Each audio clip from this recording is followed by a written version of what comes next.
The massive halls of the Galactic Council Senate stretched out like a metal ocean. Thousands of seats rose in perfect circles, each one filled with a different alien species. Some had tentacles instead of arms, others glowed with their own light. A few floated in special tanks filled with strange gases. Ambassador Elena Vasquez sat in the human section, her dark blue uniform looking plain next to the colorful robes and armor worn by other delegates. She had been Earth's voice in this place for 3 years now. 3 years of listening to species that were older than human civilization talk about matters they claimed humans could never understand. The Zephyrian Chancellor stood at the center of the Great Hall. His body was made of living crystal that sang when he moved. The sound echoed through the chamber like wind chimes in a storm. Chancellor Zeph Cavell had ruled galactic politics for over 2,000 years. To him, humans were children playing with toys they did not understand. Honored delegates, the Chancellor began, his crystal voice ringing clear. We face a crisis that threatens the peace our ancestors built over 50,000 years ago. Elena leaned forward in her seat. Emergency. Sessions were rare. The last one had been called when the Kepler mining riots nearly started a war between 3 star systems. Whatever this was about, it was serious. A hologram appeared in the center of the hall. It showed star charts of human space. Red dots marked human colonies spreading out from Earth like drops of blood in water. Green lines showed shipping routes between the colonies. But it was the yellow triangles that made Elena's breath catch in her throat. Military bases, shipyards, defense platforms, hundreds of them. In the past 5 years, Chancellor Zeph Cavell continued, humanity has increased their military strength by 300%. They build warships faster than any species in recorded history. Their fleets grow larger every month. Murmurs filled the Great Hall. Some delegates sounded worried. Others sounded angry. The Vorthon representative, a massive creature that looked like a walking mountain, slammed his stone fist on his desk. This is exactly what we feared when we let them join the council. Elena wanted to stand up and defend her people. She wanted to explain that humans were not building ships to attack anyone. They were building them to protect their colonies from pirates and hostile aliens who refused to follow council laws. But she stayed quiet. In the Senate, junior members spoke only when asked. The Chancellor raised one crystal hand for silence. We have tried to work with humanity. We have offered them protection under council fleets. We have shared our technology and our wisdom. But they continue to arm themselves as if preparing for war. More holograms appeared. These showed human ships in battle formations. Elena recognized the footage from training exercises near the Mars shipyards, but the way it was presented made it look like humans were preparing to invade someone. The Galactic Peace Accords are clear, said the Altarian delegate, speaking through a translation device that made her musical language sound like human words. No single species may possess military forces that could threaten galactic stability. Elena finally stood up. The action caused thousands of alien eyes to turn toward her. Some of those eyes were larger than her entire head. Honored Chancellor, may I respond to these concerns? Chancellor Zeph Cavell's crystal face somehow managed to look annoyed. The human delegate may speak. Thank you, Honored Chancellor. Elena's voice carried clearly through the hall speakers. Humanity has never threatened any council member. Our ships patrol our own space and protect our own people. We follow all council laws about military limits. Your military limits were set when you had 12 ships, growled the Vorthon delegate. Now you have 200. The mathematics are clear, human. You have violated the spirit of our agreements. Elena felt her heart racing. We have grown because our people have spread to new worlds. More colonies mean more space to patrol, more trade routes to protect. We need those ships to keep our citizens safe. Safe from what? The question came from a Kepleran, whose insect-like form clicked and buzzed as she spoke. The Council fleet protects all member species. Your expansion suggests you do not trust our protection. The truth was that humans did not trust Council protection. It took weeks for Council ships to respond to distress calls in human space. By then, pirates had already attacked and escaped. Hostile aliens had already raided colonies and disappeared into the dark between stars. But Elena could not say this without insulting the entire Council. We are grateful for Council protection, she said instead. But we also believe in taking responsibility for our own security. Chancellor Zeph Cavell's crystal body rang like a bell as he moved. This brings us to the matter at hand. The Security Committee has reviewed humanity's military expansion. We have reached a decision. Elena's stomach felt like it was falling. She had not known there was a security committee review. Earth had not been invited to defend itself. By unanimous vote of the security committee, and with the support of 612 council members, humanity is hereby ordered to reduce their military forces immediately. The hologram changed again. Now it showed what the council wanted. Humanity to become, instead of 200 ships, they would be allowed to keep 20. Instead of dozens of military bases, they could keep 5. All weapons manufacturing would be moved to council-controlled facilities. You have 30 standard galactic days to comply, the Chancellor continued. Council observers will monitor your progress. Any attempt to hide ships or weapons will be considered an act of aggression against the galactic community. Elena stared at the numbers floating in front of her. 20 ships to protect 47 colonies across 16 star systems. It was impossible. Pirates would overwhelm them within weeks. Hostile aliens would see human weakness and attack. Honored, Chancellor, she began, but he cut her off. The decision is final. Humanity will accept council oversight of their military forces, or they will face the consequences of their defiance. Elena looked around the Great Hall. Hundreds of species that had existed for thousands of years all stared at her with expressions she could not read. Some looked satisfied, others looked worried, a few looked almost sad. She thought about Earth, spinning blue and green in the darkness. She thought about human colonies where families were building new lives under alien stars. She thought about her own daughter, who had just started school on New Geneva Colony. I will relay your decision to my government, Elena said finally. See that you do, Chancellor Zeph Cavell replied. And remind your leaders that the Council has dealt with defiant species before. None have found rebellion to be profitable.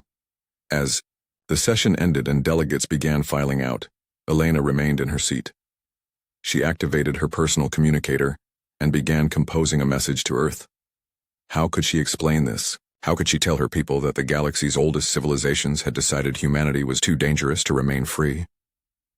The Altarian delegate paused beside Elena's seat as she was leaving.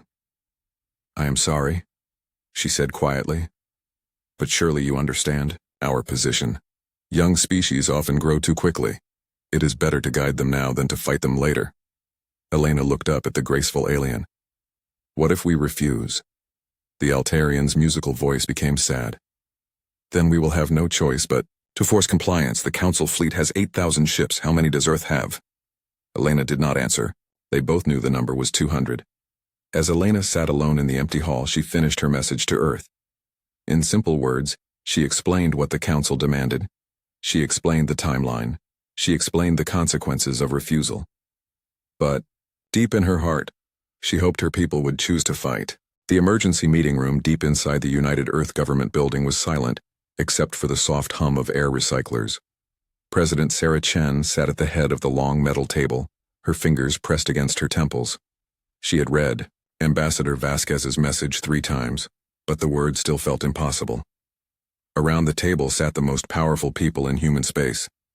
Admiral Torres, head of Colonial Defense, was a tall man with gray hair and scars from the Titan Rebellion.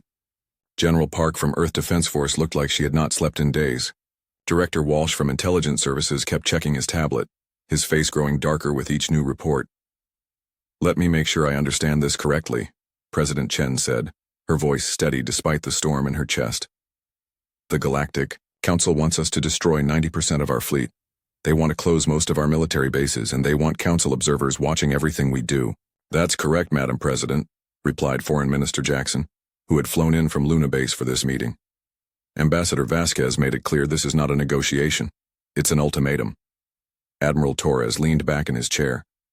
With 20 ships, we couldn't protect a single trade route, let alone 47 colonies. The pirates alone would pick us apart within months. The Council says their fleet will protect us, General Park said, but her tone made it clear what she thought of that promise. When the raiders hit New Shanghai Colony last year, it took Council ships 6 weeks to respond. By then, the raiders had stolen everything valuable and disappeared. Director Walsh looked up from his tablet. Madam President, there's something else you need to know. Something that makes this situation much more complicated. President Chen nodded for him to continue. 3 months ago, our deep space monitoring stations picked up something strange. Radio signals from outside our galaxy. The signals were moving fast, heading toward the galactic rim. Admiral Torres sat up straighter. You didn't report this, To the Council? We tried, Walsh replied. We sent the data to the Council Science Division. They said it was probably natural phenomena, background radiation from dead stars. They told us to stop wasting their time with human paranoia.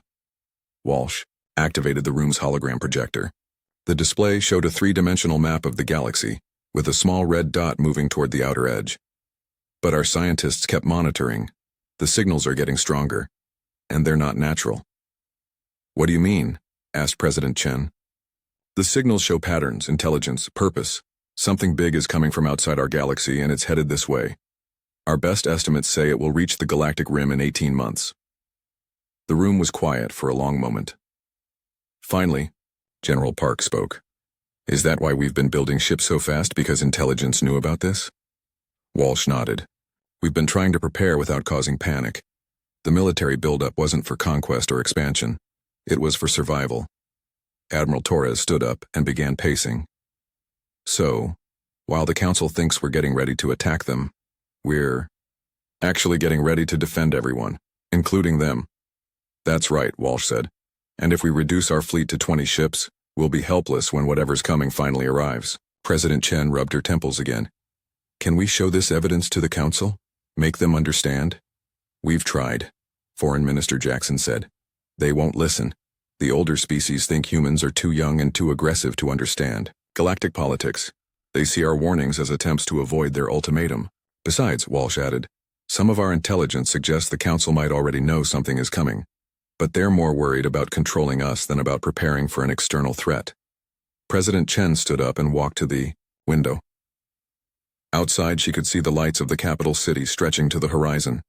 Millions of people living their lives, unaware that their government was being forced to choose between freedom and safety. Admiral Torres, she said without turning around. If we refuse the Council's ultimatum, what are our chances in a fight? The Admiral's answer was honest and brutal. Against the full Council fleet? 0. They have 8,000 ships from hundreds of different species. Some of those ships are older than human civilization. We might damage them, but we couldn't win. And if we accept their terms? We become a client species, General Park said bitterly. No real independence, no ability to defend ourselves. And when whatever's coming from outside the galaxy finally arrives, we'll be sitting ducks. President Chen turned back to face the room. So our choices are to fight and lose or surrender and probably die anyway. There might be a third option, Admiral Torres said slowly. We could comply with the letter of their ultimatum while preparing for what's really coming. Keep 20 ships officially but hide the others. Build weapons in secret. Director Walsh shook his head. They're sending observers. Council agents will be watching everything we do. We can't hide that many ships and weapons. Then we make our choice in the open, President Chen said. Her voice was quiet but firm. We tell them no. Foreign Minister Jackson looked shocked. Madam President, that's starting a war we cannot win. No, she replied. That's choosing to remain free, even if it kills us. The human species has faced extinction before. We've faced enemies that outnumbered us. We've faced impossible odds, but we've never chosen slavery to avoid a fight. Admiral Torres nodded slowly. The Council species are old and comfortable. They've forgotten what it means to fight for survival. They think overwhelming force always wins. They're about to learn that humans are different, President Chen said. General Park, I want every ship we have ready for combat. Admiral Torres, recall all our fleets to defensive positions. Director Walsh, send a message to every human colony. Tell them what's happening, and why. And what about the Council? Asked Foreign Minister Jackson. President Chen walked back to her chair and sat down. Draft a response to their ultimatum. Make it clear and simple. Humanity rejects their demands. We will not be disarmed.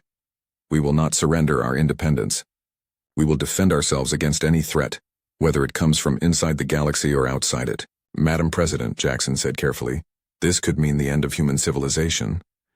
Maybe, she replied.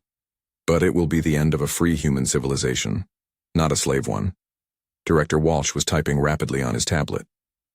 Should I include the intelligence about the external threat in our response? Yes, President Chen said. Let them know why we've been building ships. Let them know what's really coming. Maybe some of them will listen. And if they don't? Asked Admiral Torres. President Chen looked around the table at the faces of her advisors. These people had spent their careers trying to keep humanity safe in a galaxy that often seemed hostile to their very existence. Now they were being asked to risk everything on the hope that freedom was worth more than life itself. "Then we'll face what's coming alone," she said. "Humans have always been good at that." 2 hours later, President Chen stood before the cameras in the government press room. Behind her, the flag of United Earth hung next to the flags of all 47 human colonies. She had written her speech by hand, keeping the words simple and direct. "My fellow humans," she began, "today I received an ultimatum from the Galactic Council. They demand that we destroy most of our ships and surrender control of our military to their oversight. They claim this is for galactic peace." She paused and looked directly into the camera. "I am here to tell you that humanity rejects this ultimatum. We will not be disarmed. We will not be controlled. We will remain free, whatever the cost." The message was broadcast to every human world and transmitted to the Council on all frequencies. Within hours, it would reach every government in the galaxy. Humanity had chosen its path. The Council war fleet gathered at Kepler Station was the largest military force assembled in over 10,000 years. Ships from 200 different species floated in perfect formation, their hulls gleaming under the light of the binary stars. Ancient Vorthan dreadnoughts that could crack planets hung next to swarms of Kepleran fighters that moved like schools of metal fish. Zephyrian command ships hummed with crystal energy, while Altarian vessels sang their musical battle hymns. High Admiral Kethril stood on the bridge of the Vorthan flagship Stonehammer, watching the final ships arrive through the massive viewing port. His species had built the first warships in the galaxy. His ancestors had fought in the great wars that established the Council's authority. But even he had never seen a fleet this large. "Final count, Admiral?" asked his aide, a younger Vorthan whose stone skin still showed the bright colors of youth. 10,047 ships, Kethril replied, his voice rumbling like distant thunder. "More than enough to handle 200 human vessels, and day." The bridge's main screen, Chancellor Zeph Cavell's crystal form appeared. Even through the communication link, his anger was clear in the harsh way his body sang. "Admiral Kethril, has there been any response to humanity's defiance?" "Nothing. New Chancellor," the Admiral replied. "They continue to refuse surrender. Their ships have gathered in defensive positions around their primary worlds." "Then they have chosen their fate," the Chancellor said. "Proceed with the operation. Show the galaxy what happens when a junior species defies the Council's will." As the communication ended, Kethril turned to his tactical officer. "Signal all ships we jump to human space in 1 hour." The jump itself was a sight that would have been magnificent under other circumstances. 10,000 ships disappearing from normal space in waves, their jump drives creating tears in reality itself. They reappeared at the edge of human space, like a plague of metal locusts, their combined mass enough to affect the gravity of nearby planets. At the front of the formation, Admiral Torres waited in the bridge of the UES Defiance. The human fleet looked tiny compared to the Council armada, but they held their positions with the steady calm of professionals. Every human ship was exactly where it was supposed to be. "Council fleet is dropping out of jump space," reported the sensor officer, a young woman who kept her voice steady despite the impossible odds they faced. Admiral, I can't get an accurate count. There are too many of them." Torres nodded. He had expected this. Earth's intelligence services had warned that the Council would send everything they had. The Council believed in overwhelming force. They thought that if they showed enough power, their enemies would surrender without fighting. They did not understand humans very well. "Open a communication channel to the Council flagship," Torres ordered. On the main screen, High Admiral Kethril's massive stone face appeared. The Vorthan looked like a mountain given life, with glowing eyes that burned like lava. When he spoke, his voice was like an earthquake. "Human vessels, you are ordered to power down your weapons and prepare to be boarded. This is your final chance to surrender peacefully." Torres stood up from his command chair. Behind him, the bridge crew worked quietly at their stations. Nobody looked afraid. They all knew what they had signed up for when they joined the Colonial Defense Force. "Admiral Kethril," Torres said calmly, "you have entered human space without permission. Turn your ships around and leave immediately." The Vorthan's stone face showed what might have been surprise. "Human, do you not understand the situation? We have 10,000 ships, you have 200. This is not a negotiation." "You're right," Torres replied. "It's not a negotiation. It's a warning. Leave now, or face the consequences." Kethril's laughter sounded like boulders falling down a mountain. "You would threaten us? Your entire species could not crew a single one of our dreadnoughts." Torres looked around his bridge at the faces of his crew. These people had volunteered to stand between their homes and an overwhelming enemy. They had families on the colonies behind them, children in schools, parents in retirement homes, lovers waiting for them to come home. Admiral Kethril, Torres said, his voice carrying across both fleets. You clearly don't know much about humans. We don't threaten, we promise. The communication ended. For a moment, both fleets hung in space waiting, then the Council fleet attacked. The battle began exactly as every military expert had predicted it would. The Council's superior numbers and heavier weapons quickly started telling. Human ships darted between the massive alien vessels like mosquitoes attacking elephants, but there were simply too many enemies. But something was wrong. The Council fleet was not fighting as well as it should have been. Their formations were ancient and predictable. Their tactics had not changed in thousands of years. They had grown comfortable in their superiority, lazy in their dominance. Humans fought differently. Human ships did not follow old patterns or traditional strategies. They adapted in real time, changing tactics as the battle developed. When Council ships tried to surround them, they scattered and regrouped in unexpected places. When the aliens used overwhelming firepower, the humans used speed and cleverness. Their coordination is remarkable, observed the Kepleran tactical officer aboard Kethril's flagship. How are they managing to stay in formation under this much pressure? Kethril watched the battle displays with growing frustration. His fleet was winning, but it was taking much longer than expected. The humans were making them pay for every victory. They fight like they have nothing to lose. Perhaps they don't, the officer replied. On the Defiance, Admiral Torres watched his fleet's strength slowly bleeding away.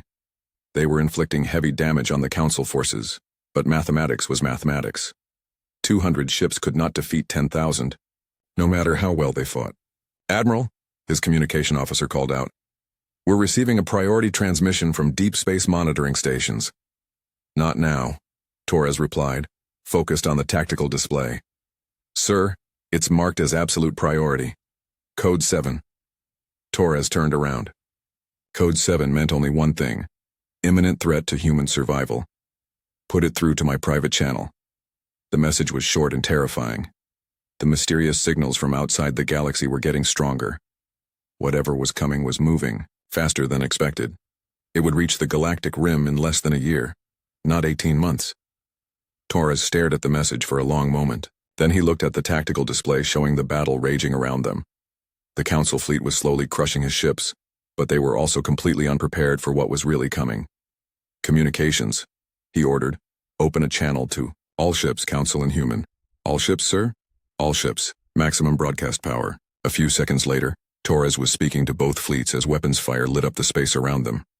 This is Admiral Torres of the Earth Colonial Defense Force. All vessels, cease fire immediately. We have a bigger problem. The battle did not stop immediately. Some ships continued firing while their commanders tried to figure out what was happening, but gradually the weapons fell silent as curiosity overcame combat instincts. High Admiral Kethril's voice boomed across the communication channels. Human, do you think this trick will save your fleet? This isn't a trick, Torres replied. This is information that might save all of us. He transmitted the data from the monitoring stations to every ship in both fleets.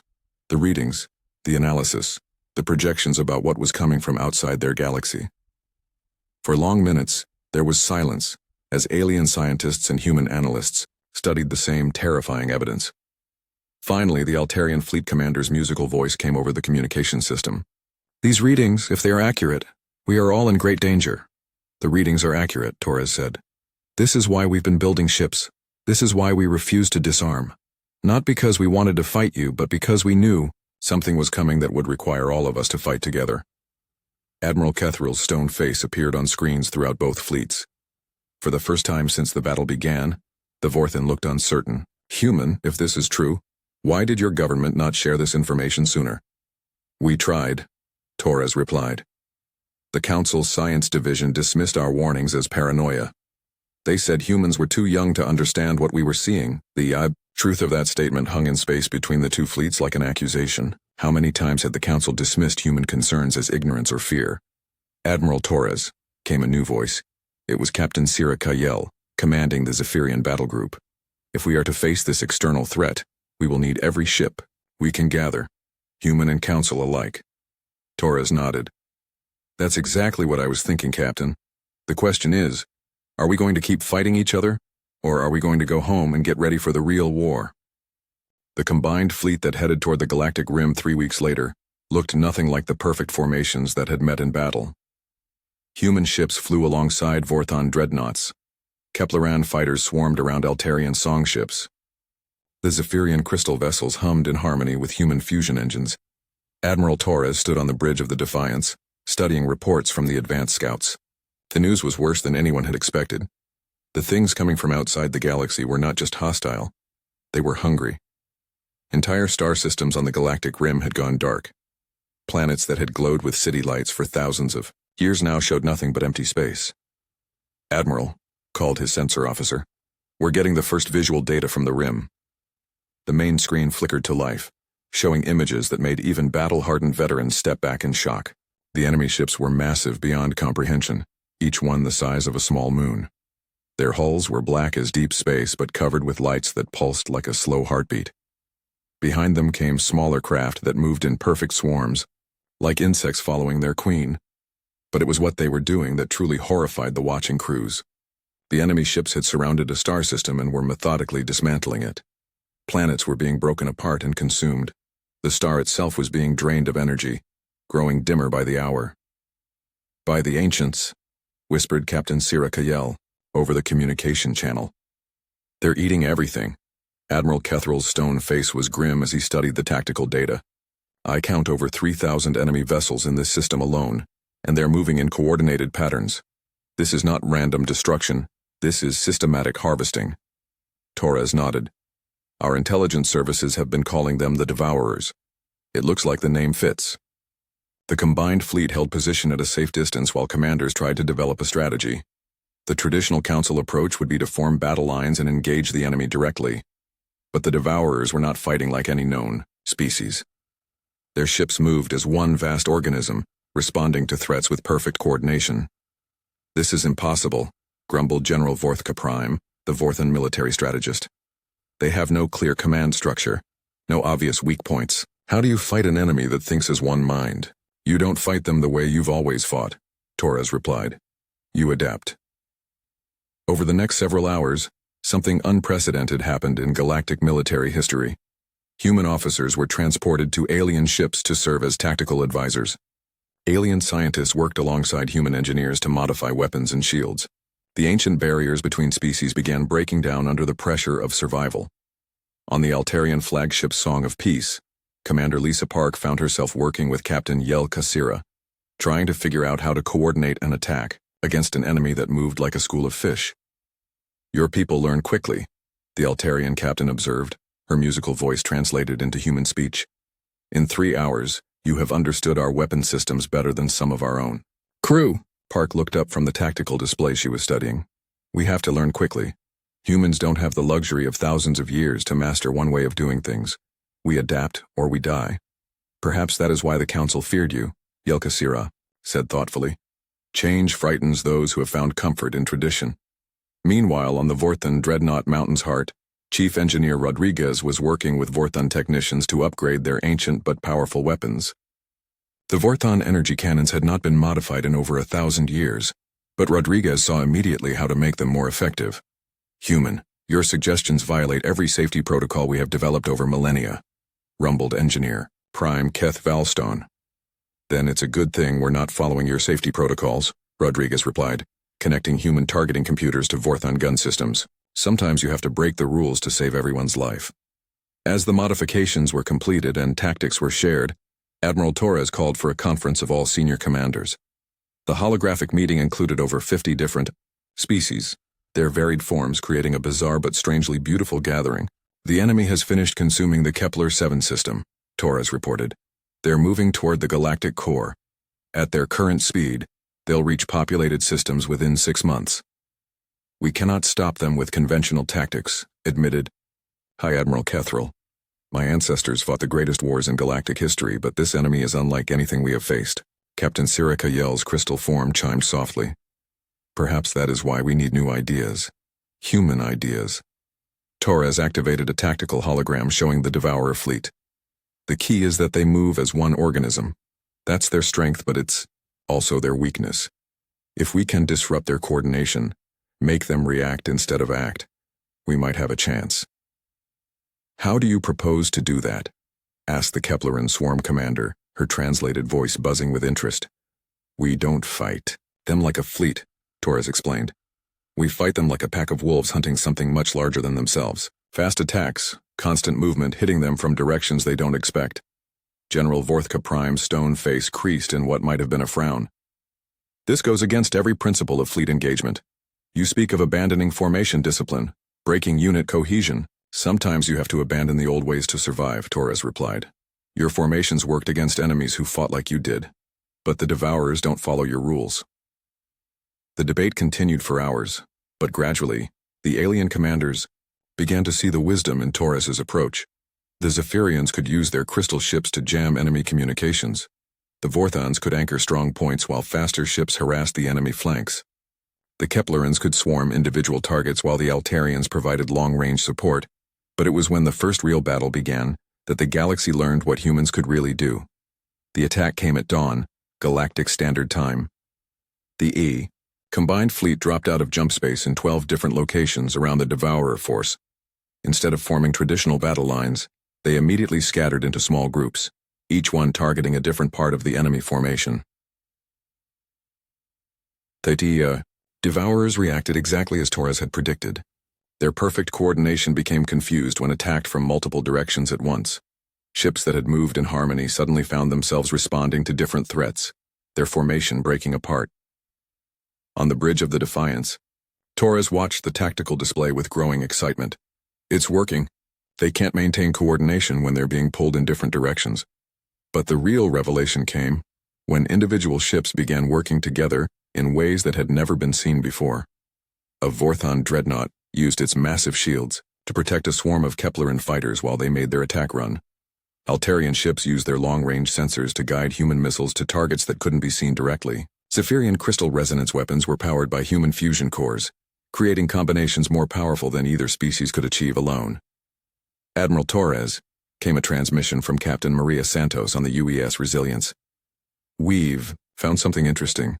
The Devourer command ship is in the center of their formation, but it's not heavily defended. I think they never expected anyone to get close to it. Torres studied the tactical display. Santos was right. The massive command vessel was surrounded by smaller ships, but there was a gap in their coverage. A fast ship might be able to slip through and do serious damage. Santos, do not attempt an attack run on that ship, Torres ordered. It's too well defended. With respect, Admiral, Santos replied.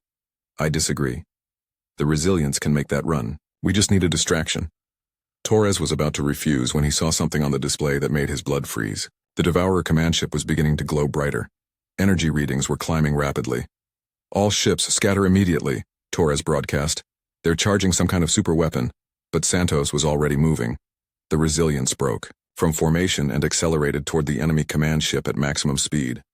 Around her, the combined fleet created the distraction she needed, drawing enemy fire away from her attack run. This is Captain Santos, her voice came over the communication system one final time. For Earth, for all of us. The Resilience struck the Devourer command ship at full speed just as its superweapon reached full charge. The explosion lit up, space like a new star, and when the light faded, both ships were gone. But something had changed. The Devourer fleet, which had moved with perfect coordination just moments before, suddenly began moving chaotically. Ships collided with each other. Weapons fired at random targets. The hive mind that had controlled them was disrupted. All ships. Torres broadcast, his voice heavy with emotion. Press the attack. Make Captain Santos's sacrifice count. The battle that followed was unlike anything in galactic military history. Species that had been enemies just weeks before now fought side by side, using tactics that none of them had ever attempted before. And slowly, impossibly, they began to win. When the last Devourer ship was destroyed, the combined fleet hung in space among the wreckage, hardly able to believe they had survived. 6 months after the first battle against the Devourers, the galaxy looked completely different. What had once been hundreds of separate military forces was now becoming one unified defense fleet. Ships that had never worked together before now moved in perfect harmony, their crews trained in tactics that no single species could have developed alone. Admiral Torres stood in the command center of Nexus Prime, the great space station that housed the Galactic Council.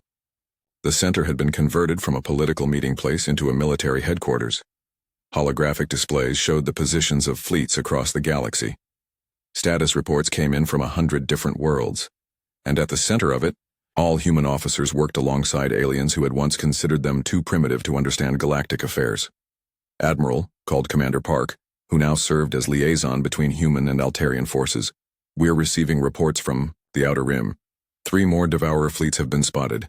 Each one is larger than the first." Torres nodded grimly. They had won the first battle, but everyone knew more enemies were coming. The Devourers seemed to have endless numbers, and they were learning from each defeat.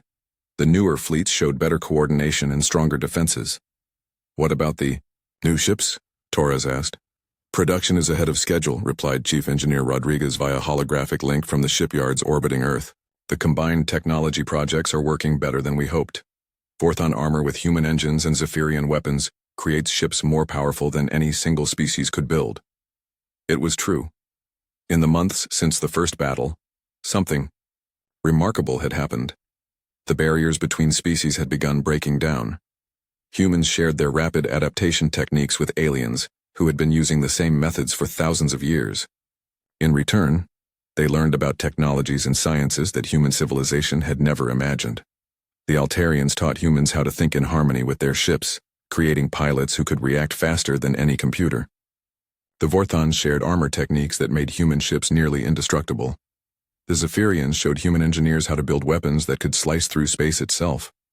But perhaps most importantly, humans taught the galaxy something it had forgotten: how to change. "Admiral Torres," came a voice from behind him. He turned to see Chancellor Zeph Cavell approaching. The Zephyrian leader looked different than he had during their first meeting. His crystal body still sang when he moved, but the sound was softer now, less commanding and more thoughtful. "Chancellor," Torres acknowledged. "How are the council meetings progressing?" "That is what I came to discuss with you," Zeph Cavell replied. "The council has voted unanimously to restructure galactic defense. For the first time in 50,000 years, we are changing how we organize ourselves." Torres raised an eyebrow. "What kind of changes?" "We are creating a new position," the Chancellor explained. "Supreme Commander of Galactic Defense. Someone who will coordinate all military forces across every species and every world." "That sounds like a good idea," Torres said. "Which of the council leaders will take the position?" Zeph Cavell's crystal face somehow managed to look amused. "None of them. The council has voted to offer the position to you." Torres stared at the alien leader in shock. "Me? But I'm human. We've only been in the galaxy for a few years." "Exactly," Zeph Cavell replied. "You think differently than we do. You see solutions we cannot see. And most importantly, you have proven that you can make species work together who have never cooperated before." Around the command center, officers from dozens of different species continued their work, but Torres could see them listening to the conversation. Humans worked alongside Vorthons at tactical displays. Keplerans buzzed in excited clusters around Altarian sensor operators. Zephyrians hummed in harmony with the computer systems that human technicians had upgraded. "Chancellor," Torres said slowly, "if I accept this position, I won't do things the traditional way." "We are counting on that," Zeph Cavell replied. "The traditional ways nearly got us all consumed by machines from outside our galaxy." Before Torres could respond, alarms began sounding throughout the command center. A massive holographic display activated in the center of the room, showing the Galactic Rim. New contacts were appearing at the edge of sensor range. Hundreds of them. Thousands of them. "Sir," called the sensor operator, a young Kepleran whose voice buzzed with excitement and fear, "we're detecting the largest Devourer fleet yet. It's at least 10 times the size of anything we've seen before." Torres looked at the display and felt his stomach tighten. The approaching fleet was massive enough to darken entire star systems, but around him, he could see something that gave him hope. Officers from every species in the galaxy were working together, sharing information and coordinating responses with a speed and efficiency that would have been impossible just months before. "All fleet commanders," Torres broadcast on the general communication channel. "This is Admiral Torres. The enemy is approaching in force. All ships are to move to defensive positions around core worlds. This is not a drill." As acknowledgments poured in from across the galaxy, Chancellor Zeph Cavell placed one crystal hand on Torres's shoulder. "Admiral, do you accept the position of Supreme Commander?" Torres looked around the command center one more time, He saw humans and aliens working side by side, preparing to defend worlds they had never seen for people they had just learned to trust. He thought about Captain Santos and the sacrifice she had made. He thought about his daughter back on Earth, growing up in a galaxy that was learning to value cooperation over domination. "I accept," he said simply. The next 3 days saw the largest military mobilization in galactic history. Ships from every inhabited system converged on the core worlds. But this was not the same kind of fleet that had once tried to force humanity to surrender. This fleet moved with purpose and coordination that came from genuine cooperation, not imposed authority. Human tactical officers served on alien bridges. Alien engineers worked on human ships. Battle plans were developed that used the best ideas from hundreds of different military traditions. And at the center of it all, Admiral Torres coordinated a defense that no single species could have imagined. When the final battle came, it was fought not just in space, but across dozens of worlds. The Devourers had learned to split their forces, attacking multiple targets at once. But so had the Galactic Defense Fleet. For every world the enemy attacked, ships were waiting. For every tactic they tried, the combined fleet had a response. The turning point came when a joint human-Vorthon strike force managed to locate and destroy the Devourer hive ship, a vessel the size of a small planet that coordinated all enemy forces. As it exploded, Devourer fleets across the galaxy suddenly became confused and disorganized. "All ships," Torres broadcast as the battle turned in their favor. "Press the attack. Drive them back to whatever darkness they came from." The final Devourer forces were destroyed 3 days later near the galactic rim. As their last ships exploded into expanding clouds of debris, a cheer went up from every bridge in the combined fleet. They had done it. The galaxy was safe. But as Torres stood in the command center watching the celebration reports come in from across known space, he knew the real victory was not the defeat of the Devourers. The real victory was what the galaxy had become in the process of defending itself. Species that had barely spoken to each other before were now planning joint colonies. Technologies that had been jealously guarded for millennia were being shared freely. The rigid hierarchies that had defined galactic politics for 50,000 years were being replaced by cooperation based on merit and mutual respect. "Admiral, I mean Supreme Commander," said Commander Park with a smile. "What are your orders now that the crisis is over?" Torres looked at the holographic display showing peaceful stars where battles had raged just days before. "Now we build something better than what we had before, a galaxy where species work together because they want to, not because they're forced to." Chancellor Zeph Cavell approached with several other council leaders. "Supreme Commander Torres," he said formally, "the council would like to know how you envision this new galactic order." "Not as an order," Torres replied. "As a family. Different species, different worlds, different ways of thinking, but all working together toward common goals." "And what about humanity's place in this family?" asked the Altarian representative, her musical voice curious. Torres smiled. "The same as everyone else's. We'll contribute what we can." "Learn what?" "We need to learn and help wherever we're needed. We never wanted to rule the galaxy. We just wanted to be free to protect the people we care about." "All people?" asked the Vorthon delegate, his stone face showing what might have been humor. "All people," Torres confirmed. "Human, Vorthon, Altarian, Zephyrian, Kepleran, everyone. That's what families do." As the celebration continued around them, Chancellor Zeph Cavell's crystal form chimed softly. "We came to disarm you because we feared your strength, but we learned that your greatest weapon was never your ships or your guns." "What was it?" Torres asked. "Your refusal to abandon others, even those who had treated you as enemies," the Chancellor replied. "You taught an ancient galaxy how to be young again, how to change, how to hope.